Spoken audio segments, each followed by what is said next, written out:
i7 ગુજરાતનો અવાજ। નમસ્કાર દર્શક મિત્રો, i7 ન્યૂઝ ગુજરાતીની સાથે હું છું આપની સાથે પાયલ બામભણિયા। તો જોઈએ આજના મહત્વના સમાચાર। સાવલીમાં રેશન કાર્ડ ગેરરીતિનો મામલો બેનર સાથે રાખી તંત્ર સામે અનોખો વિરોધ। વડોદરાના સાવલી મામલતદાર કચેરીની નબળી તપાસ કે મૌન સંમતિ।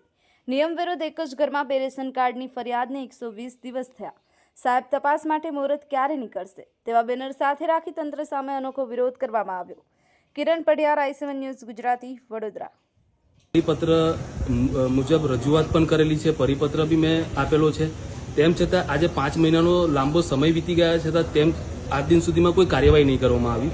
સરકારી પરિપત્ર એવું કહે છે કે જો કદાચ એક ઘરમાં બે વ્યક્તિના રેશન કાર્ડ પકડાય તો તાત્કાલિક ધોરણે બંને રેશન કાર્ડ રદ કરવા પડે, તેઓને ભરપાઈ કરવી પડે અને તેઓની ઉપર કાયદે ફોજદારી રાહે પણ કાર્યવાહી પણ કરવી પડે। તેમ છતાં આજ દિન સુધી આ લોકોએ અવારનવાર મને ધક્કા જ ખવડાવેલા છે કે આજે થઈ જશે, 2 દિવસ પછી થઈ જશે, 10 દિવસ પછી થઈ જશે। અને આના માટે હું બરોડા ડીઓસો સાહેબને પણ મળીને આવેલો છું, ત્યાં પણ મેં પુરાવા આપેલા છે, ત્યાં પણ રજૂઆત કરેલી છે।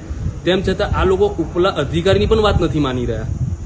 એટલે કે જે તે ટાઈમ પર તેમને ધ્યાને નહોતું, પણ અમો અરજદારે જ્યારે અરજી આપી ત્યારે તેમને ધ્યાને આવ્યું કે એક ઘરમાં 2 રેશન કાર્ડ છે તો બંને રદ કરવા પડે અને કાયદેસરની કાર્યવાહી કરવી પડે। તેમ છતાં આજ દિન સુધી કોઈ જ રીતના કોઈ કાર્યવાહી નહીં કરવામાં આવી। અને બીજી વસ્તુ તો એવી છે કે આ લોકોએ એક ઘરમાં રેશન કાર્ડ નથી તે અંગે સોગંદનામું કરવું પડે છે, તો તેવા સોગંદનામા ખોટા કર્યા હોય એવી અમોને શંકા છે અને સોગંદનામું ખોટું કર્યું જોઈએ, કારણ કે રેશન કાર્ડ માટે ગુજરાતના કોઈ રાજ્યમાં કે કોઈ જિલ્લામાં બીજું નામ અમારું રેશન કાર્ડમાં નથી તે અંગેનું સોગંદનામું કમ્પલસરી છે। એટલે એ સોગંદનામું ખોટું કર્યું હોય એની પર ફોજદારી રાહે કાર્યવાહી કરી શકાય।